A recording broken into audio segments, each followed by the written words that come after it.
Hello, hi Prof. I'm Zalani from Sinar Daily. Hi. So right Hello. now you are in Politically Frank. So are you ready to be frank with us? Yes, Okay. sure. Okay, as for the first question, can you tell us more about yourself? Who is Jamal Hisham Hashim? Okay. Career-wise, I've been mainly an academician, as well as a scientist, environmental health scientist, and also I've been an environmental health consultant part-time when I was in academia, and now full-time. I have my own consultancy firm on environmental and health. Okay, so you are an expert of environmental health at Universiti Selangor, right? Yes. So why did you choose to enter politics? Okay. Actually, I'm an honorary professor at UniSel, so I'm not engaged full time with the university, but they appoint me as mainly more like an advisor. The question why I entered politics? Yeah, I've always been interested in politics, even when I was an academics, and so now that I have more time to look at the situation in the nation, I feel that I can contribute towards the political scenario in the country. So I've decided to run as an independent candidate. Okay, so Professor, are you always here in Bangi Square too? I live very close to this place, so I come here once in a while. There are several good food places in around Bangi. Is there any Yeah. like food that you want to recommend? Oh, over here, yeah, the ikan bakar is nice. Mhm. Yeah, and then they have nasi penyet, Thai food. So it's kind of cozy, and spacious, good. Um, during COVID time, it's open, airy, and there's good spacing between tables and all that.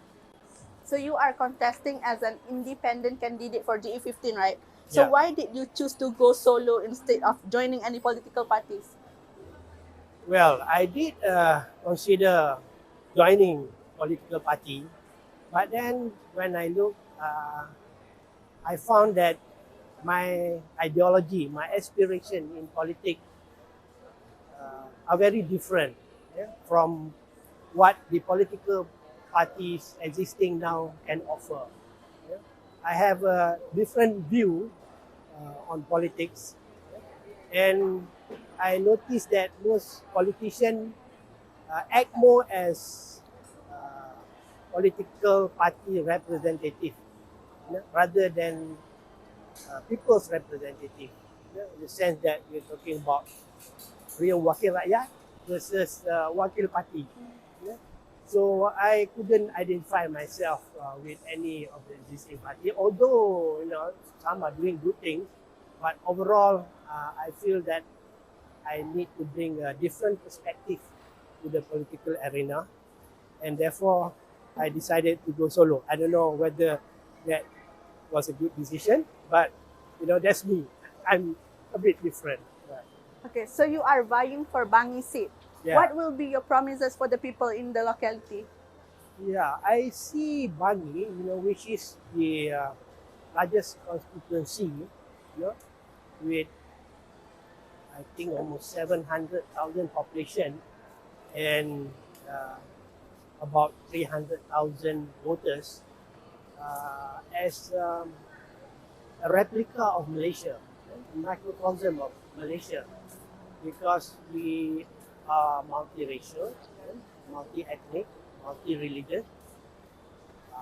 I believe we have almost 50% Malays, about 37% Chinese, 11% Indian, and also other ethnicities. So it reflects what Malaysia is. Yeah? It is also of course, I live here. That's why I'm running this constituency, and also it is an academic center. We have several good public universities as well as private universities. So we have good size of young population, young people here who will be the first time voters. So it's interesting, and I guess I want to take the challenge to see how I do. Even if I don't win, at least I get to know what the people feel about our politics, and how representative can best represent them. So Bangi Parliamentary seat will be seeing a multi-cornered fights. So Yeah. do you think it is going to be a tough challenge? It's going to be real tough. Now, there are 8 candidates contesting, and many of them are from the big political parties, all the big political coalition are here, and we have 3 independent candidates. Yeah, I thought it would be just me, the loner, running as an independent, and I was surprised there were 2 others. So that shows, the kind of sentiment that's going on. There are a lot of people who want to try to bring something new. If they want to, be status quo, then they would run as a party candidate. But why are they running? And I learned that there are many independent candidates throughout the country. So this reflects the kind of new inspiration. I'm sure these independent candidates are not well endowed, in terms of resources and all that, but they still do. They took a risk. Yeah? They're taking a big risk, running as an independent candidate, and I hope the public will at least listen to what they have to say, what they want to offer, and take them seriously. So what are among the challenges that you are currently facing as an independent candidate? Money. No, seriously. Yeah. I mean, you need money, right, to run a good election, a good campaign, good election campaign. But in a way, I'm fortunate because I've got my family supporting me. In fact, I wasn't sure whether to really run. I thought about it a lot. But when the time comes, then we get cold feet, right? And then my wife told me, do it, just do it, just do it. And a friend commented when he learned that I wanted to run as an independent candidate. He said, Prof, go for it, don't look back. So that was the urge that made me register. And now there's no turning back. But the support also from friends. Many came out to volunteer. I was surprised, and they contribute both in terms of effort as well as some money, to help me with the campaign. So I have enough. I have enough, and thank God for social media, which are practically free. So I'm going to use a lot of that. I just registered on TikTok, which I wasn't before. I was on Facebook, Instagram, Twitter. I tried tweeting, but nobody responded. So suddenly when I tweet about me running as a candidate, I got retweet. So That's that nice. gives me some excitement. Yeah. That somebody is listening Yeah. to what I have to say. So in your opinion, who has the right criteria to become the Prime Minister? Oh, a $1 million question. Yeah. Somebody like me, maybe. Yeah. A long shot, almost impossible. But number one, I think, which is on everybody's mind, somebody who is clean. Somebody is clean, not just clean in fact, but seem to be clean. Just like justice, right?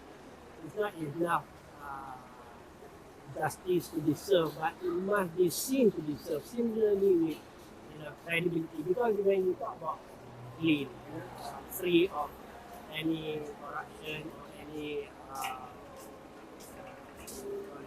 charges, legal charges, right? We're talking about credibility, and in public service, credibility is everything. And hopefully, if I have nothing else, I think I have some credibility. I've been around for a while. People in the academic circle know me, in the scientific circle know me, and yeah, I think I'm okay. I'm not perfect, but I'm okay. So credibility is very important in as a public figure. So that number one. Number two is somebody who has vision. I think, sorry to say, many of our politicians lack vision. Maybe it's because of the short-term election span of 5 years. They don't tend to look beyond that. Okay, I win this election, so how I'm going to preserve my seat, position, and how am I going to win again the next election. But that's not politics. Politics is about the future. It's about the young people. So I want to reach out to the young people because I'm not just saying this because I'm running. I'm in this business of environmental health, and 20 years is a short term. I work on climate change. Climate change, we look up to 2100, right? So it's what I do as a profession. Of course, in politics, you don't have to look that far, but it's in my nature. So when I run for this election, I think of the younger generation. I'm not doing this for myself. I'm at the end of my career. How long can I do this? How long can I be in politics? But I want to start something that somebody else can take over, and bring it up to a higher level. To make politics, because when politics has a bad name, not only in Malaysia, but it doesn't have to be so. If it's a noble profession, so maybe I can help bring back nobility in politics, because we are wakil rakyat, we are public servant. I've been in the government as an engineer, so I've been a public servant, a civil servant, so it's nothing new. Nothing new. It's just that I'm wearing a different hat. But who am I serving? The public. And who among the public the most deserving of my service? The young people. And we are really talking about the young voters here. I have a good life. I've enjoyed benefit of this wonderful, prosperous country. I want the same prosperity and opportunity to be available to. So unique vision, right? And finally, ideal, ideal. Maybe we don't have one. Ideal prime minister would be somebody who practice inclusivity. Yeah. Parliament is about inclusivity. It's not about I'm government, you are opposition. No. You can differ in your ideas and your outlook, but your mission and vision is one: to serve the public and the nation. That's all. You may be the prime minister, you may be the opposition leader, but you are playing a similar role. Yeah, is arguing about the best way to bring up this country, and I don't see that happening. I don't see that happening. Sorry, that is not happening in our parliament, in our August off. We shout a lot, at each other. But where does that take us? So I hope the next Prime Minister will consider all this, and be a Prime Minister for all Malaysia, not for your party supporters and your party men, right? Whoever that person is.